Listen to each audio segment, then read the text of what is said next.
tall, beautiful, educated, and the Queen of Scotland, England, and France. The grand balls, the wealth, the castles, it all would seem too good to be true. But in the 16th century, life of a royal was far more confusing and dangerous than most people can imagine. Welcome to History is Criminal. In this episode, we're going to take a trip back to Tudor England. The twisted tale of the intertwined family trees, paired with religious conflict, personal ambition, and a dash of just good old-fashioned evil and greed. It's a story that could easily be a Shakespearean tragedy had Shakespeare not lived during the time, and he was careful to try and always stay on the right side of both the Tudors and the Stuarts, which would be difficult in this situation, so best ignored. This was going to be difficult with the many murders surrounding Mary, Queen of Scots. Mary Stuart became Queen of Scotland on the 14th of December, 1542. She was 6 days old. As the only surviving child of James V of Scotland and the great-granddaughter of Henry VII of England, she had a hereditary claim to both thrones of Scotland and England. In fact, with the death of Queen Mary of England, many English Catholics pushed for her to be named queen in place of Elizabeth. Catholics considered Elizabeth illegitimate for two reasons. One, they first never accepted Henry VIII's marriage to Anne Boleyn, and Henry had Elizabeth proclaimed a bastard after he divorced Anne Boleyn and then cut her head off. This made Mary Stuart a potential threat to Elizabeth's reign. Mary would, of course, rule Scotland through regents, as we typically don't hand control of a country over to a small child.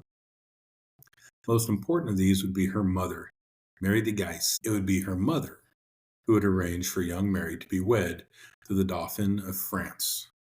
That is, the French heir apparent, Francis II.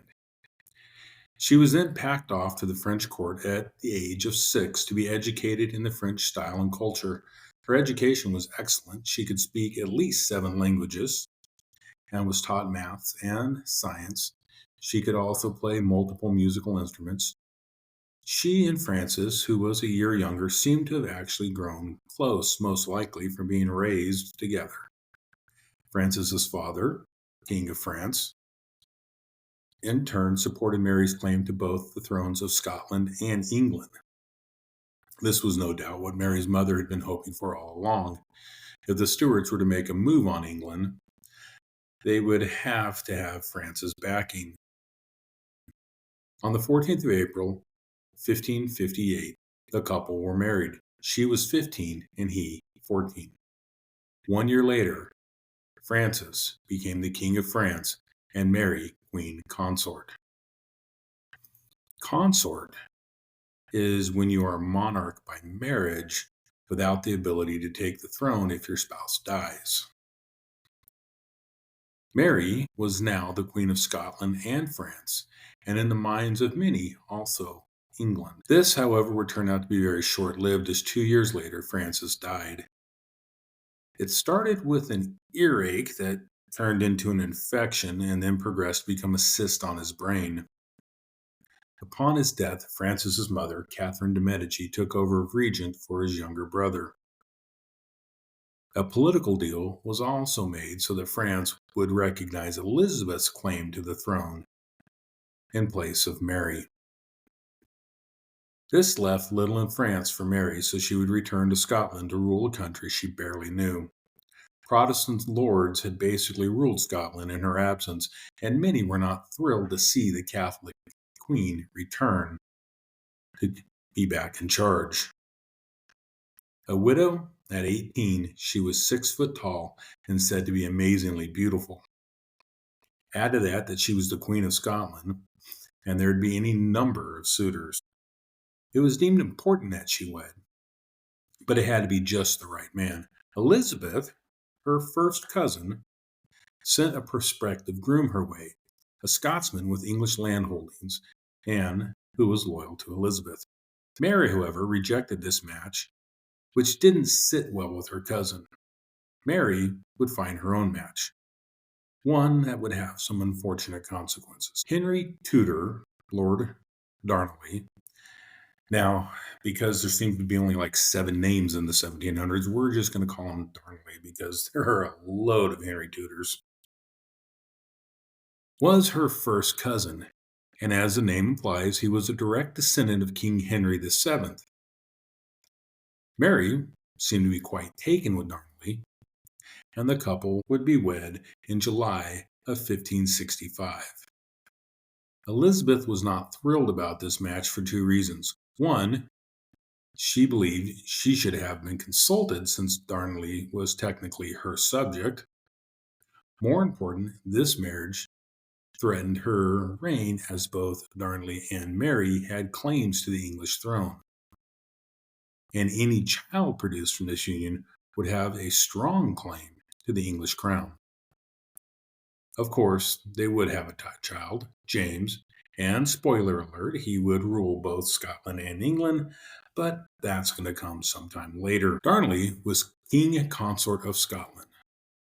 But ambitious, he started to pressure Mary to make him her heir. This and his constant affairs put a strain on their marriage. Quick aside, Darnley, you hit the jackpot here. A super rich and by contemporary accounts, hot wife. And all you have to do is be the well-behaved trophy husband.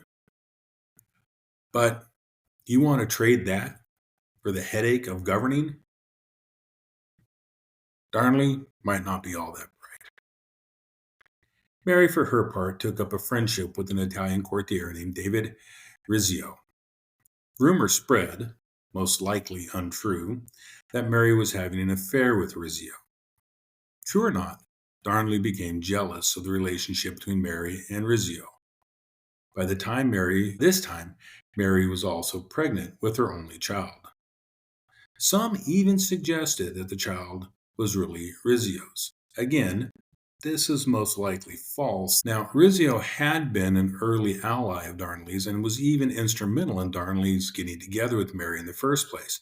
But now, he seemed to be a threat to Darnley's position. 6th of March, 1566, a group of men broke into the Queen's bedchamber in Holyrood House in Edinburgh. Now, I wonder how lax the Queen's security was, how these men were able to relatively easily get into the Queen's bedchamber. When they bust in, they found Rizzio, who was visiting the pregnant Queen. Mary at this point was about 7 months pregnant. Mary stood between Rizzio and the mob, believing that as queen she could hold them back. But she was actually thrown to the side, and Rizzio dragged him the hallway where he was stabbed 56 times, and then his body kicked down the stairs. He was buried that same night in the Holyrood Abbey. There was also speculation that they had hoped that the shock of the attack might cause Mary to miscarriage. But Mary would give birth to a healthy baby boy just 2 months later.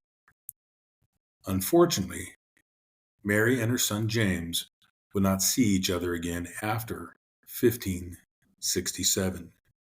James would end up being raised without either parent. It was clear that Darnley had something to do with the murder of Rizzio.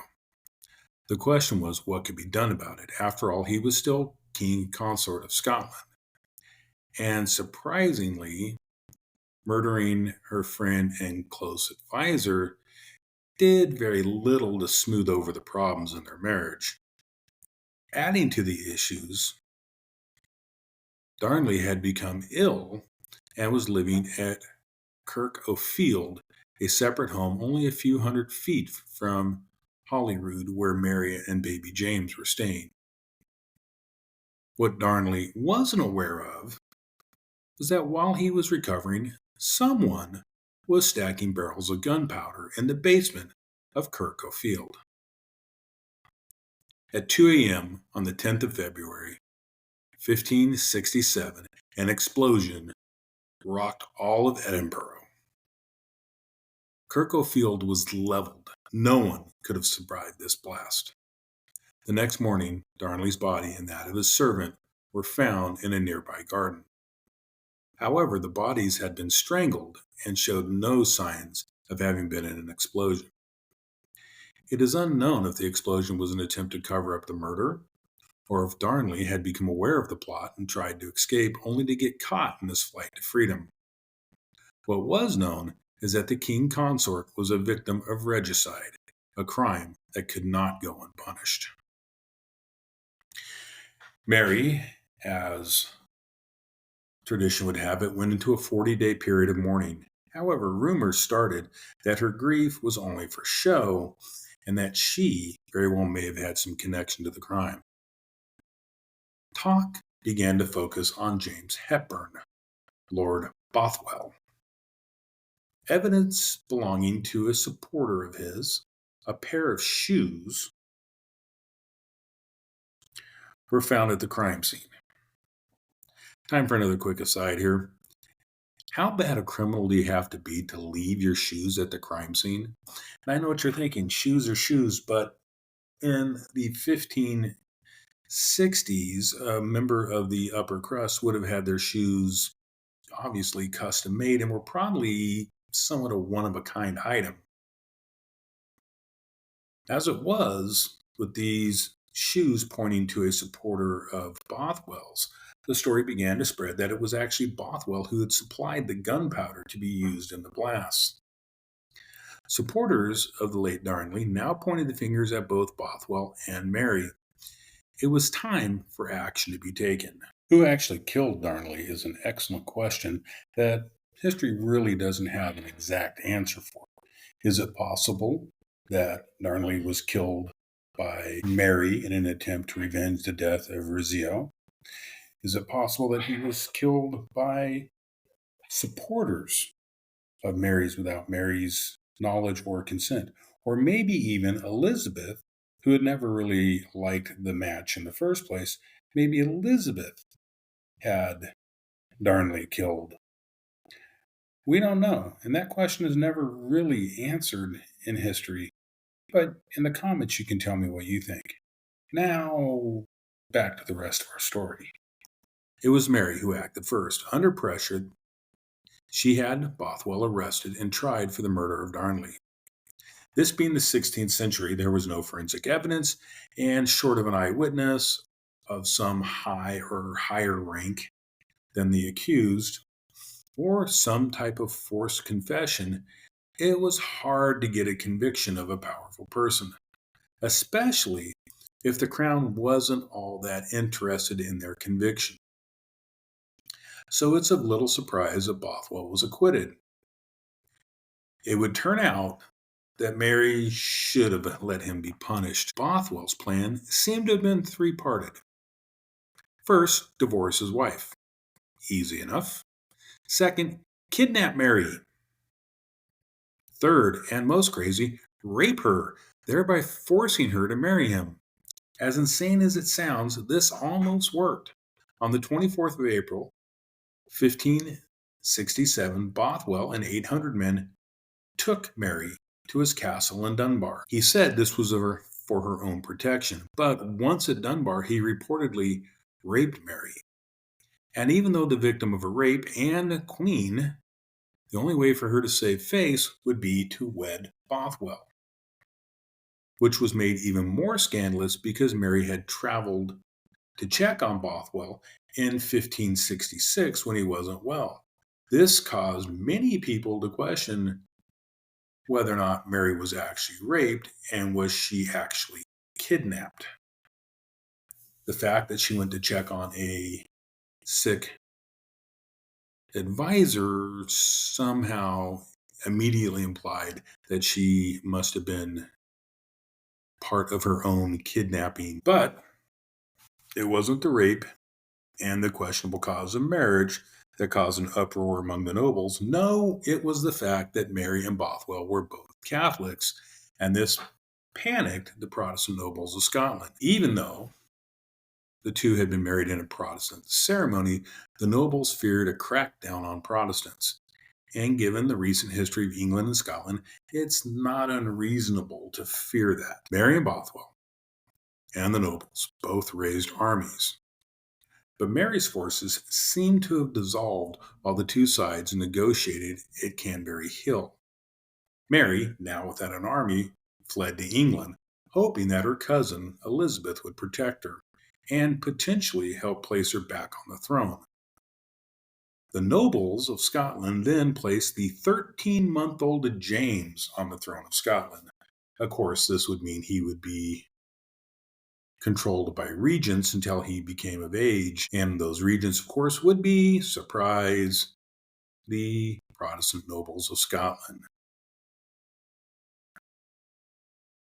Bothwell didn't fare quite as well. He was actually captured and sent to Denmark, where he was jailed for failure to pay back his dowry from his first marriage.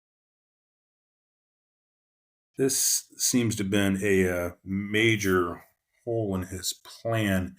Apparently, when you abandon your wife to marry someone else in the 1560s, it's really important that you pay back the dowry that you were given for marrying her in the first place.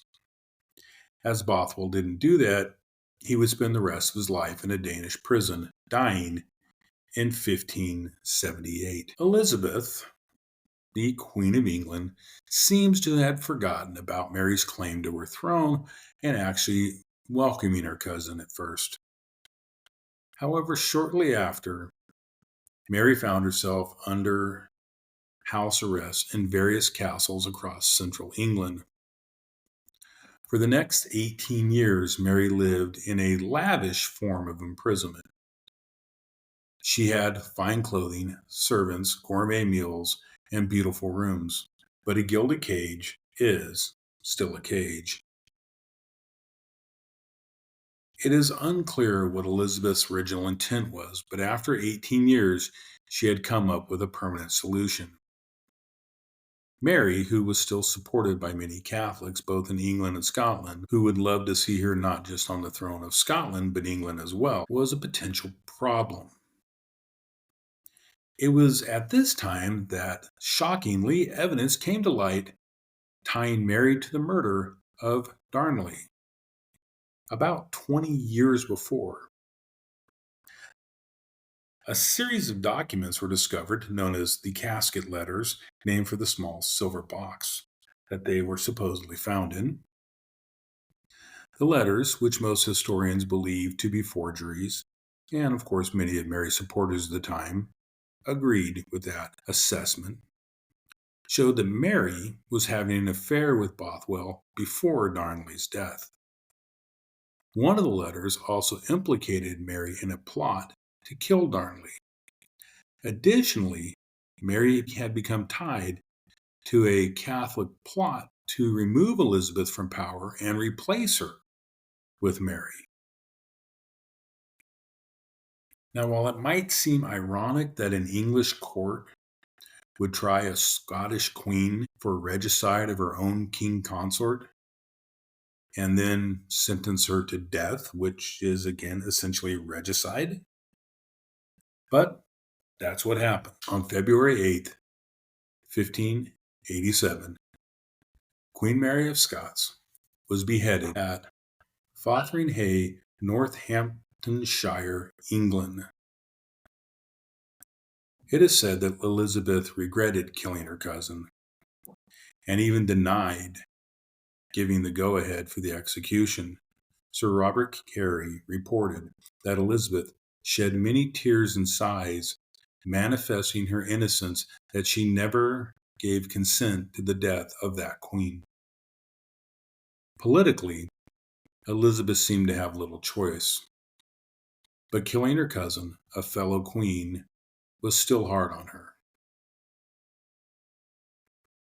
And it would be that Elizabeth, when she died in 1603, without any heirs of her own, it would be Mary's son James who would come to the throne of England, becoming James I of England, while additionally holding the title of James VI of Scotland, uniting, at least for the time being, the two kingdoms. Mary's life and death goes to show us that a woman, even one of tremendous wealth and power, had little chance when the powers that be conspired against them. This has been History is Criminal.